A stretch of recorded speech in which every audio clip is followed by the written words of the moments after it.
Good morning, you guys. Today is Saturday.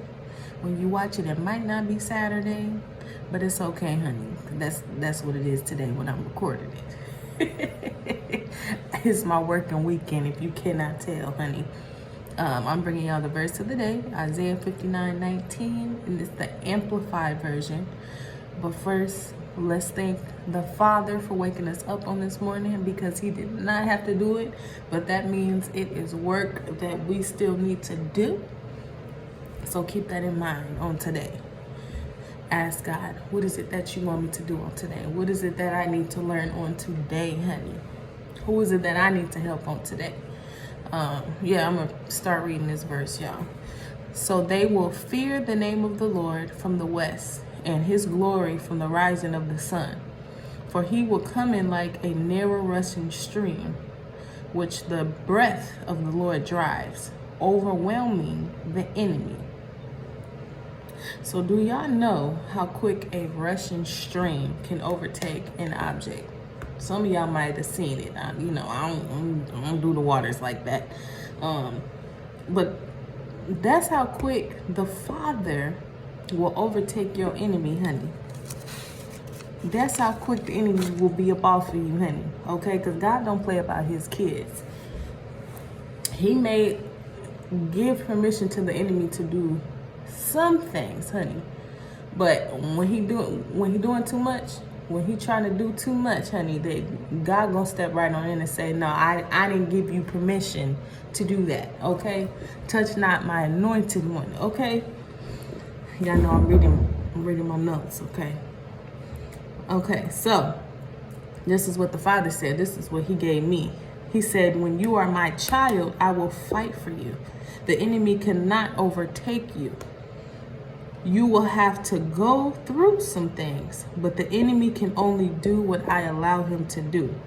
He can only do what I know you can handle, my child. Don't be afraid, because you can do this. Y'all need to be encouraged. You can do this. God called you for a reason. If we don't go through anything, how will we know God is who he says he is? How will we know that, hold on, y'all, I'm reading my notes. Yeah, how would we know to be totally dependent on him?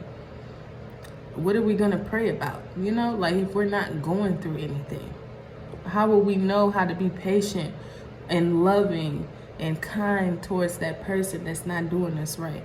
Or, you know, just in general, we see somebody with a sign on the street or something. You know, I know some people be playing, but a lot of people be for real. How will we know to help them out? How will we know to be genuine, okay? To be humble, to be faithful? How will we have a real rounded character? How will we learn to be selfless? Because a lot of people are so selfish nowadays, like it doesn't make no sense. It makes no sense. How will we know to pray for others? How will we be able to talk about the goodness of God if we don't go through some things? You can't talk about something you don't know. So yeah, we have to be strong in this walk. This walk is not for the weak, and I cannot stop saying the same thing. Because it's not for the weak, honey. You got to be strong in this walk with God. You have to be strong in this faith walk, this faith journey, honey. God chose us for a reason. You are going to help somebody else with your life's journey. It's not for nothing. God will put people in your pathway, and the Holy Spirit will bring it to your remembrance. This is why you went through that, because I needed you to help this person right here. And you're going to witness to somebody, honey. Though you walk through the fire, you shall not be burned. The Father will come in like a rushing stream against your enemies. You have to believe that the Father is going to fight for you no matter what you are going through. God's going to turn that thing around for your good, honey. Those of us that love the Lord, and I know you love the Lord, or else why would you have clicked on this video, honey? right, y'all. Y'all have a blessed day. I know I am, and I gotta get back to work, honey, and get with these residents, okay? Bye.